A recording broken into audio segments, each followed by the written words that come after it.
I'd love to bring a volunteer up. And Ian, how would you like to come up? So when Ian said, we'd love for you to do this talk, Miroslav, he said to me, can you pull a volunteer up on stage like you did at the last breakout session you did? I said, yes, of course, but he didn't know it was going to be him. Round of applause for Ian. I didn't mean me. I know.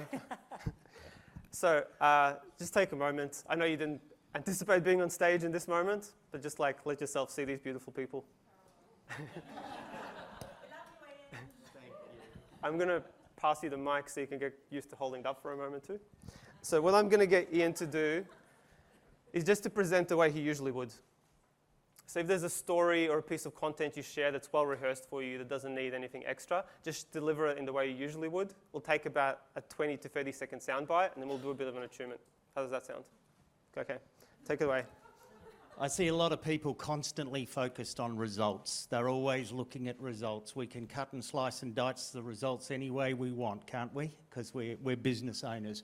I'm here to tell you it's not results that will make a success in your business. It's activities. Perfect. Because activities drive results. Okay, solid. You can see already he's done this a lot of times, yeah?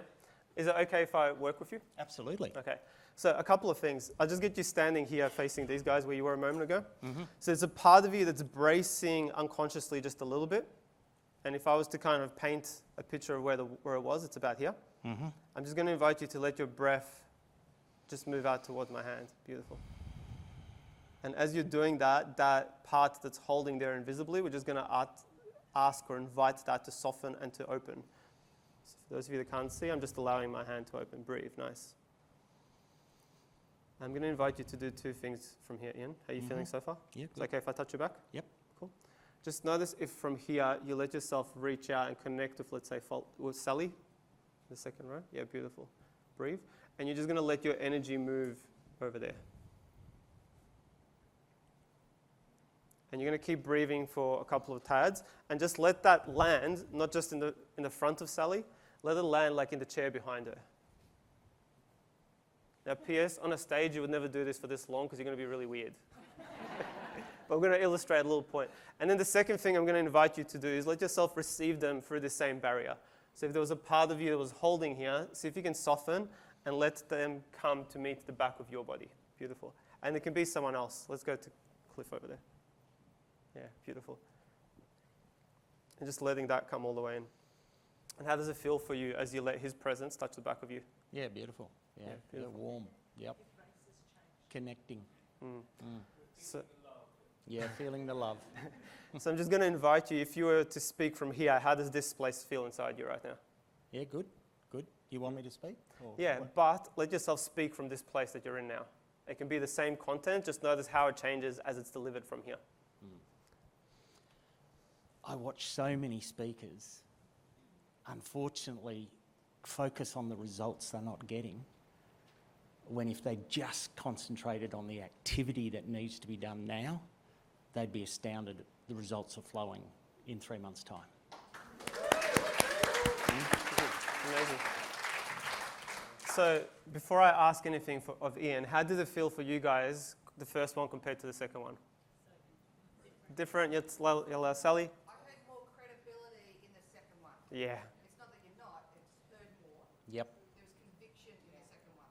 I'm getting goosebumps as you're saying this. Yes, over here.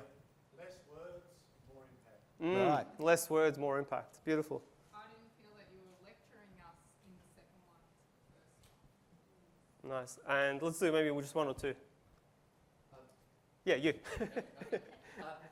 took time to breathe, as we were told earlier today, and it was coming from that place of pause and passion, and that real deep feeling. Beautiful. And I want to ask you as well, how was it for you delivering and speaking to them the first time compared to the second time?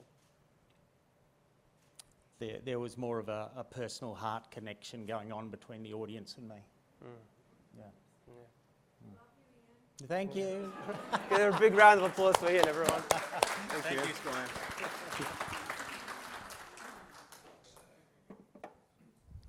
So let's do a couple of takeaways here. Notice what happens to Ian in his career, in his relationships, in his family, if he allows himself to communicate more from this place. And notice how much that changes the trajectory of what he's already been doing. What happens if with less words, he can create more impact? And like as speakers, we're always on the clock. We don't always have the time, but through our embodiment, through who we are, through that relationship to our own personal presence, we can communicate so much more than what's actually expressed with words. And like really recognize this, a lot of us are very powerful in everything we've done. Like we're all in leadership positions being speakers, but the most powerful parts are the ones that are unexpressed. And for me, that's an insatiable knowledge we as speakers get to have. What's the part of me that wants to be expressed as I deliver this talk? And as much time as you pour into your structure and your slides and your brand and everything else you deliver, pour half of that into how you actually deliver it by pulling on the resources you haven't yet utilized. Because that's where we're doing what I call hacking connection. We're creating connection not through our story, but the place inside ourselves we're speaking from. Because we're willing to be open and vulnerable and connecting with each other. Now, what I did with Ian was just one of the 12 tactical energetic attunements. And each one of these goes deeper in different ways. There is like so many aspects of ourselves that are hidden because as a culture, our emphasis has been primarily on what we see externally, not on the way that connects us internally. We all feel the effect. We all feel trust. We know trust. If we're around a dodgy car salesperson, we'll say, I don't know why, but it doesn't feel right. So we're just putting words to those invisible layers of human connection. And if you don't have the presence to connect to your authenticity, you will always revert back to process. So it's always going to have to be a choice of like, yes, I'm going to step in towards where my gap is, and I'm going to learn what's possible. At the highest level, trust isn't performed, it's embodied. It's how we live our lives moment to moment. Thank you, everyone. If you want to continue the conversation, I do not have any massive gift packs for you, but I'm just passionate about this, and I'd love to support you guys in taking the next step, because the most valuable resource we have in here is each other as support tools to see what we can't see when we're up here. So thank you all so much. Round of applause for all of you as well.